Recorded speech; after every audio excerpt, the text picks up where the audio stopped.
편견이라고 하는 말이 있어요. 국어사전을 제가 찾아보았더니 한쪽으로 치우친 공정하지 못한 생각이나 견해라고 되어져 있습니다. 세상을 살다 보면 누구나 다 편견을 가질 수가 있습니다. 예를 들면 최시성을 가진 사람들은 고집스럽다. 무슨 얘기야? 강 씨가 더 고집스럽지. 이런 것들도 편견입니다. 충청도 사람들은 느리다. 편견입니다. 저는 너무 빨라서 제가 경상도 여자를 얻었습니다. 예. 혈액형 A형은 소심하다. 뭐 이런 생각을 가지고 혈액형 B형은 어떻다. 뭐 이런 사람들 있습니다. 다 편견입니다. 오늘 성경에는 잘못된 편견으로 점철된 인생을 살았던 한 사람이 등장을 합니다. 사울이라는 이름을 가지고 있습니다. 상식적인 거 하나 말씀을 드리면 이 사울은 히브리식 유대식 이름이고요. 나중에 바울이라는 이름으로 주로 불려집니다만 바울이라는 이름은 헬라식 이름입니다. 똑같은 의미입니다. 잘못 이야기하는 사람들이 사울은 큰 자라는 의미를 가지고 있고 바울은 작은 자라는 의미를 가지고 있어서 나중에 바뀌었다고 얘기하는데 그것은 정설은 아닙니다. 그냥 히브리식 이름과 헬라식 이름이다라고 하는 것 상식선에서 알고 계시면서 오늘은 바울이라는 이름보다도 오늘 성경이 말하고 있는 사울이라는 이름으로 명명하면서 제가 설교를 진행하도록 하겠습니다. 사울의 편견은 지독한 것이었습니다. 교회와 성도를 악의 축이라고 생각을 하고 있었고요. 어떻게든 쓸어버려야 하는 존재라고 생각을 하고 있었던 것이죠. 그의 잘못된 편견, 그릇된 신념은 너무나도 무서웠습니다. 그의 손에 의해서 스데반이 돌에 맞아 죽어 나갔습니다. 남녀노소 가리지 않고 그에게 걸리기만 하면 전부 다 옥살이를 감당해야 하는 지경이었습니다. 사울의 지독한 핍박 때문에 예루살렘 교회 성도들은 뿔뿔이 다 흩어지게 되었고요. 한때 예루살렘 교회는 그냥 뿌리채 뽑혀 나가는 것은 아닌가 하는 걱정이 들 정도였습니다. 그런데 사울의 핍박은 여기에서 멈추지 않았죠. 흩어진 성도들이 흩어진 곳곳마다에서 교회를 세운다더라 이런 소식을 들었기 때문입니다. 오늘 본문 1절과 2절 말씀은 이렇습니다. 사울이 주의 제자들에 대하여 여전히 위협과 살기가 등등하여 대제사장에게 가서 다메섹 여러 회당에 가져갈 공문을 청하니 이는 만일 그 도를 따르는 사람을 만나면 남녀를 막론하고 결박하여 예루살렘으로 잡아오려 함이라. 성경은 여전히라는 단어를 사용하고 있어요. 그래서 오늘 첫 번째 주제를 여전히라고 제가 정해 보았습니다. 무슨 말입니까? 예나 지금이나 한결같이 전혀 그 열기가 식지 않은 상태 사용하는 단어가 여전히라고 하는 단어입니다. 아무튼 사울은 예루살렘을 뛰어넘어 다메섹으로까지 원정 핍박길에 나섰다고 성경이 말씀을 하고 있는 것입니다. 사울이 현재 머물고 있는 예루살렘으로부터 다메섹까지는 240km 정도입니다.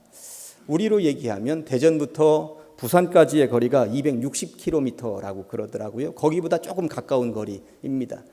오늘날처럼 KTX를 타면 쉽게 갈 수 있고요. 승용차를 타도 3시간이면 오늘날 갈 수 있겠습니다만 그 당시는 그런 시대가 아니죠.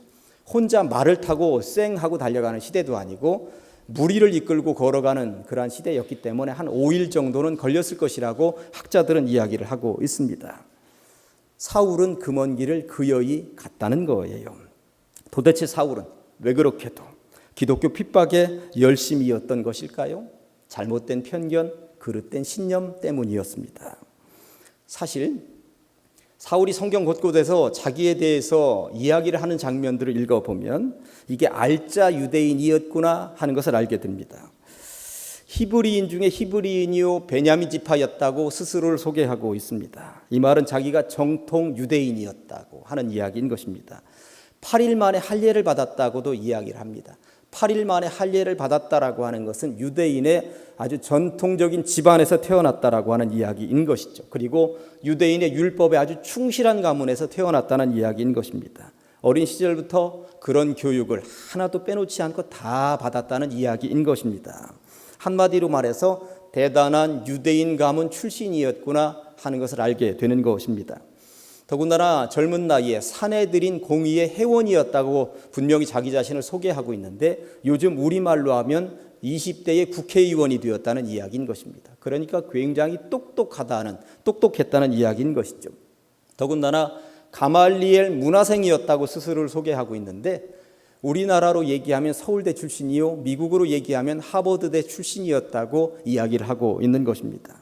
그러니 어느 것 하나 부족함이 없는 집안에서 태어났다는 이야기였고요, 당대 최고의 교육을 받은 엘리트 중에 엘리트였다는 이야기인 것입니다. 다른 말로 하면 흠잡을 데 없는 완벽한 사람이요, 자기 확신으로 가득 찬 사람이었다고 하는 것을 알 수가 있습니다.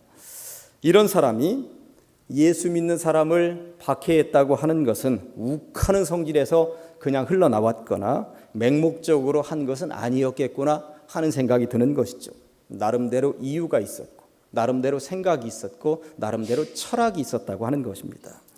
유대교만이 진리다라고 하는 확신을 가지고 있는데, 저 예수교가 어느 순간부터 일어나더니 우리 유대교를 위협하는구나. 이럴 때일수록 우리 유대교를 나만이라도 지키는 것이 하나님께서 나에게 주신 사명이다, 이랬다는 것입니다.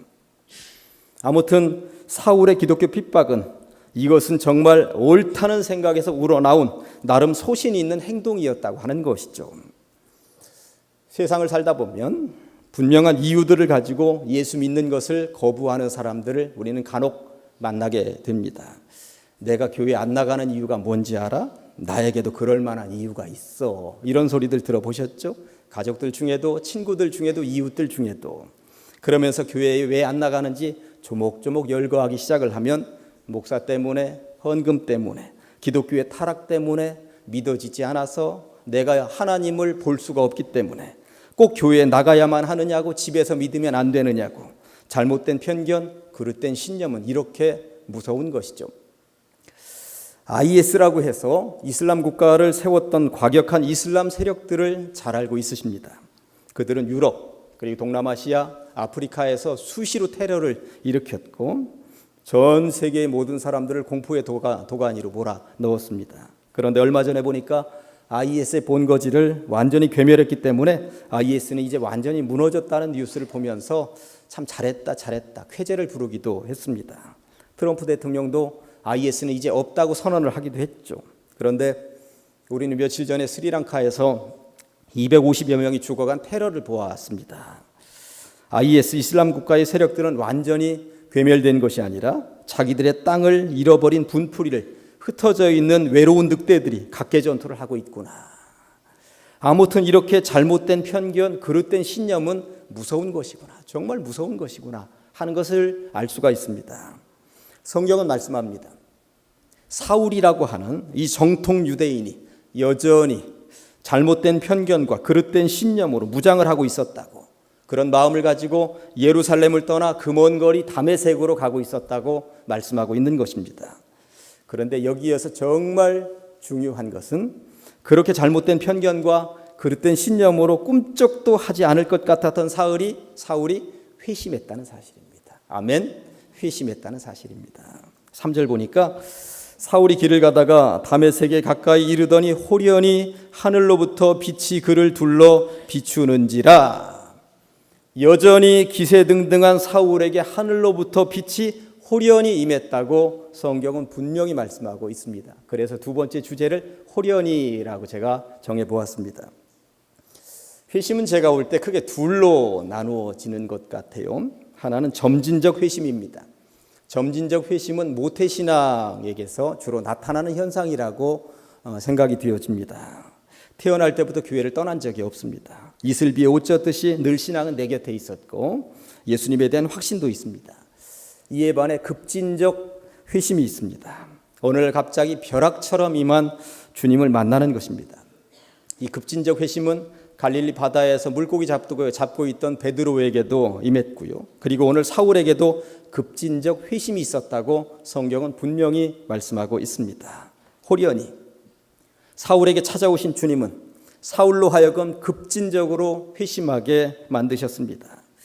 이 자리에 있는 여러분들도 어느 날 나도 모르게 호련히 임하신 주님의 급진적인 회심 요구에 주님 앞에 무릎을 꿇은 경우들이 분명 있었을 것이라고 저는 생각을 해봅니다.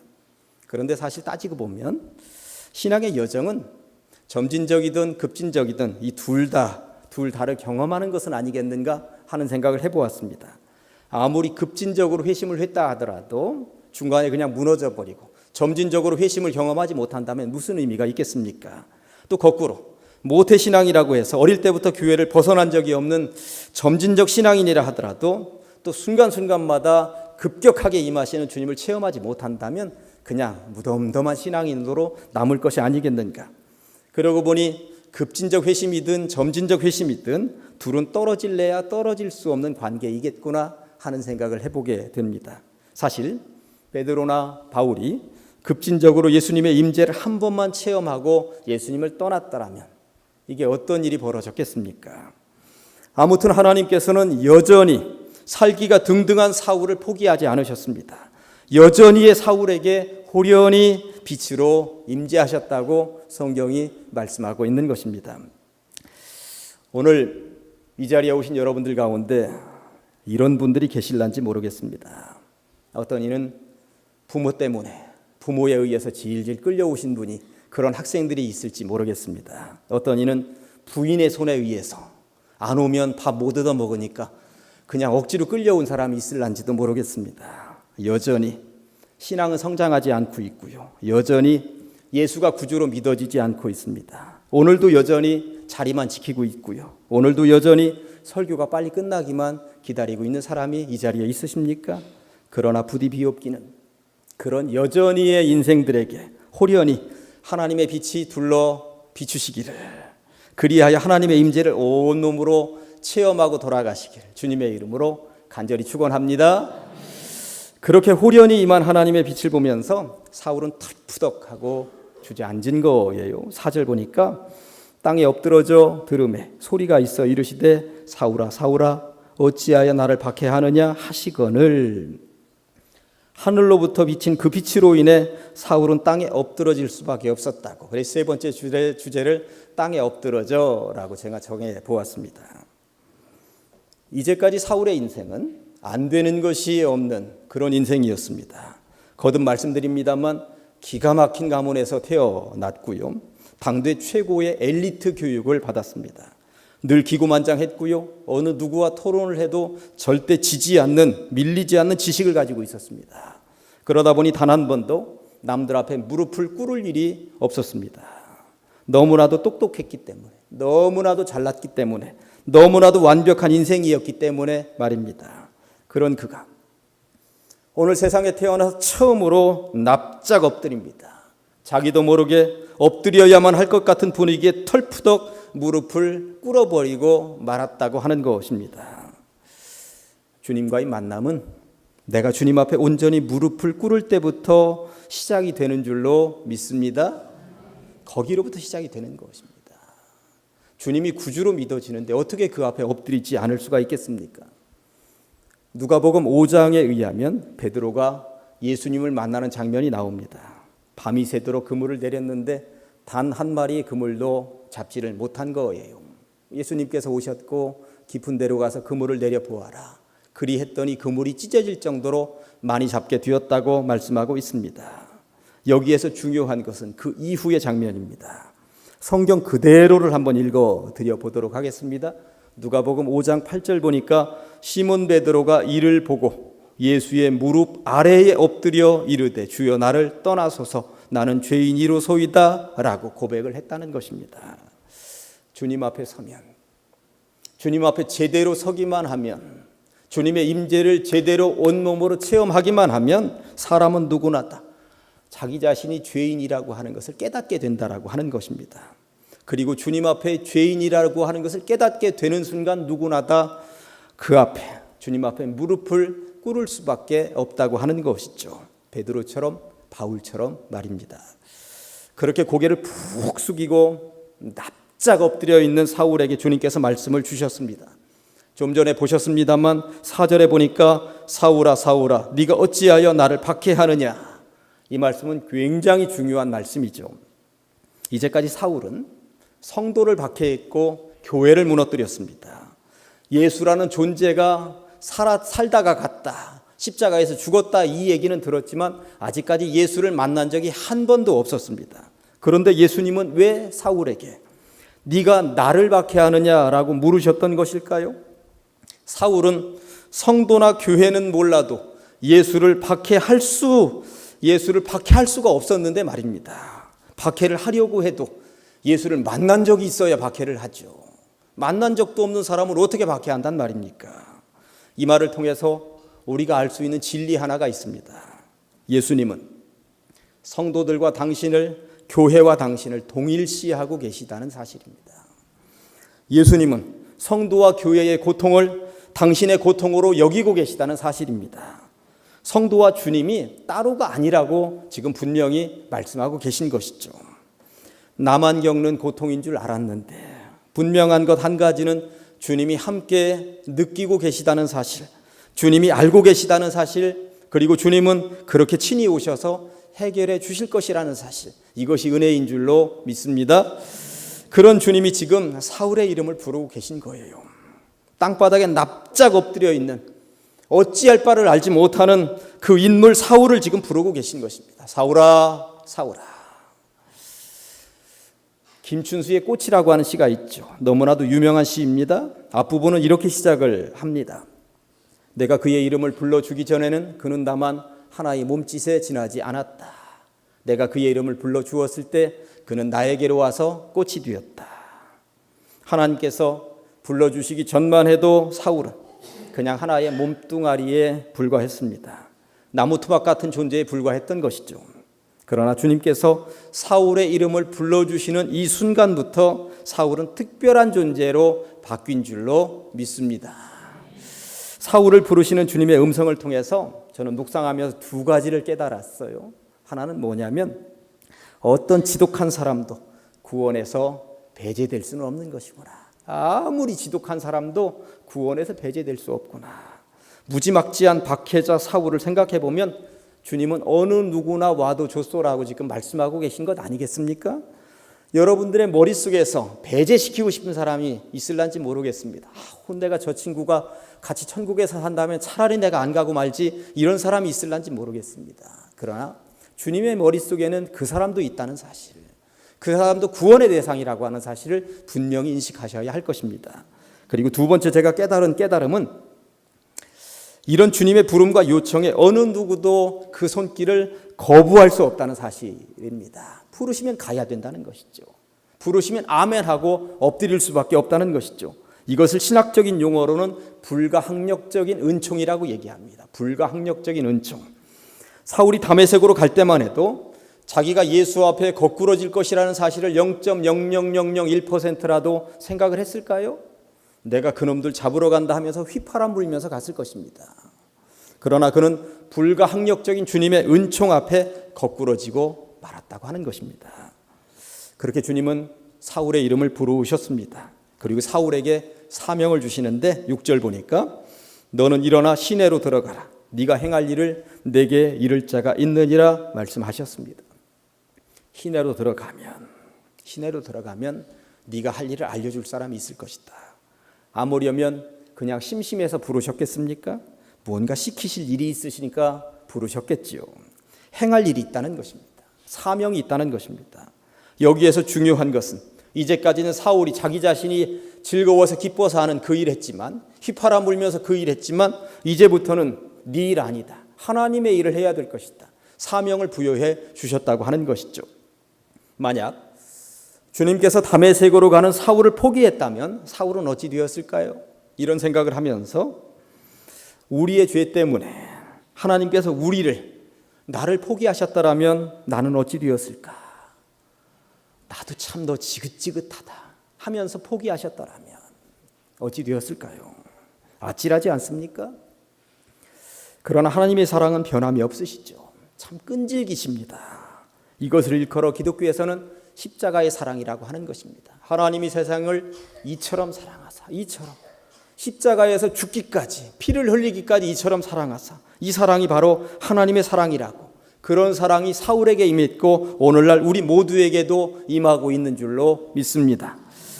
이제 사울에게는 새로운 눈이 열렸습니다.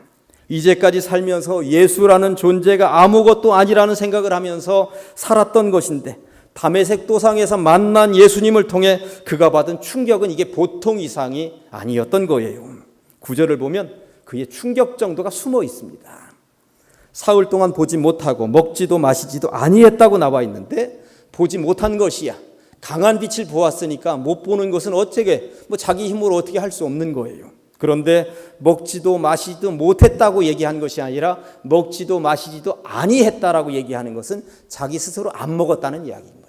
안 먹었다는 이야기인 것입니다. 그래서 네 번째 주제를 먹지도 마시지도라고 정해보았어요. 사울의 입장에서 생각을 해보면 사실 먹을 수 있었을까요? 마실 수 있었을까요? 지금 자기 가치관이 완전히 뿌리채 흔들리는 순간 아니겠습니까? 이제까지 사울이 믿어왔던 잘못된 편견이 무너지고 그릇된 신념이 뿌리채 뽑혀 나가는 순간이 온 거예요. 이런 생각이 들었을 것입니다. 내가 지금까지 뭘 하면서 산 거지? 내가 지금까지 도대체 무슨 짓을 한 거야? 이 손으로 스데반을 죽이고, 이 손으로 성도들을 잡아가두고, 이 손으로 교회를 무너뜨리고, 도대체 내가 그동안 무슨 짓을 한 거야 도대체? 더군다나 여호와 하나님의 이름으로 그분의 아들 독생자 예수를 박해하다니 얼마나 충격이 컸을까요? 앞이 캄캄했을 것입니다. 그 입으로 어떻게 밥이 들어가고 물 한 모금이라도 꿀꺽꿀꺽 삼킬 수가 있었겠습니까? 후회하며 회개하며 꺼이꺼이 통곡을 했을 것입니다. 그렇게 사흘이라는 기간은 사울이 철저하게 이전의 자신을 내다버리는 기간이 되었겠다 하는 것이죠. 아무튼 사울은 고통의 밤을 보내게 되었습니다. 그러나 이 고통의 밤은 애벌레가 나방으로 탈바꿈하는 순간이었을 것이 분명합니다. 아이를 출산하는 산모의 고통과도 같은 사흘이었을 것이 분명한 것이죠. 이제 말씀을 정리해 봅니다. 사람의 성공은 무엇을 이루느냐? 세상 사람들은 여기에 있다고 봅니다만 기독교적으로 보면 누구를 만나느냐에 따라서 결정된다고 저는 생각을 해봅니다. 좋은 책을 만나면 도전을 받기도 하고, 좋은 영화를 만나면 감동을 받기도 하고, 좋은 사람을 만나면 서로 의지하면서 힘을 얻기도 하겠습니다만, 그러나 이러한 것들은 불완전한 만남입니다.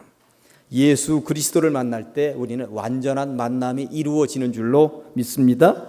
그런 의미에서 우리 인생 최고의 날은 예수 그리스도를 만나는 날인 줄로 믿습니다.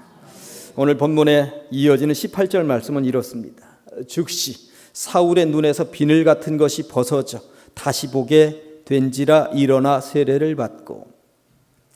깊은 어둠과 깨달음의 사흘을 보낸 후에 사울은 변화된 눈으로 다시 보게 되었다는 것입니다. 비늘이 낀 것처럼 예수님에 대한 편견으로 살아왔던 인생이었는데 그러나 비늘이 벗겨지니 하나님의 마음을 제대로 보게 되었다고 말씀하고 있는 것이죠. 예수만이 구주라고 고백을 하게 되었다는 것입니다. 그리고 그 사명감에 불타서 전 세계 자기의 발길이 닿는 곳곳마다 가서 예수를 증거하게 되었다고 하는 것입니다. 비늘이 벗겨져야 되는구나. 그 편견의 비늘이 벗겨져야 되는구나 하는 것을 알게 되는 것입니다. 이제 말씀을 정리해 봅니다. 첫째, 뭐 말씀드렸습니까? 잘못된 편견과 그릇된 신념으로 여전히 안 믿어지는 분들이 이 자리에 혹시 계십니까? 두 번째, 여러분 각자에게 호련히 임하시는 주님의 임재를 체험하시기를 간절히 소망합니다. 세 번째, 사울아 사울아 부르시며 사명을 주셨던 주님께서 여러분들의 이름을 부르고 계십니다. 예수 이름 앞에 무릎 꿇으시기 바랍니다. 그리고 네 번째, 먹지도 마시지도 못할 정도로 주님 만난 충격으로 며칠을 보냈던 사울의 경험을 아직 제대로 믿어지지 않는 여러분들에게도 있어지기를 간절히 소망합니다. 그리고 그렇게 주님을 제대로 만나 회심한 이후 비늘이 벗겨진 눈으로 하나님의 마음을 제대로 알고 교회를 다시 볼 수 있으시기를, 그래서 주님의 백성들이 될 수 있으시기를 여러분들을 간절히 찾으시는 예수님의 이름으로 간절히 축원합니다. 기도하십니다. 하나님 아버지 감사합니다. 잘못된 편견과 그릇된 신념으로 살아왔던 우리를 살려주시니 감사합니다. 오늘도 이 자리에 호련히 빛으로 임하시는 주님의 임재를 온몸으로 체험케 하여 주시옵소서. 주님의 이름 앞에 무릎 꿇게 하시고 비늘이 벗겨진 눈으로 주님을 제대로 보게 하여 주시옵소서. 그리하여 이후에 주님의 충성된 제자들이 다 되게 하여 주시옵소서. 사울처럼 우리도 회심 이후에 전도의 사명, 교회를 세우는 사명을 충성되게 감당케 하여 주시옵소서. 예수님의 이름으로 기도합니다. 아멘. 다 같이 일어나십시오.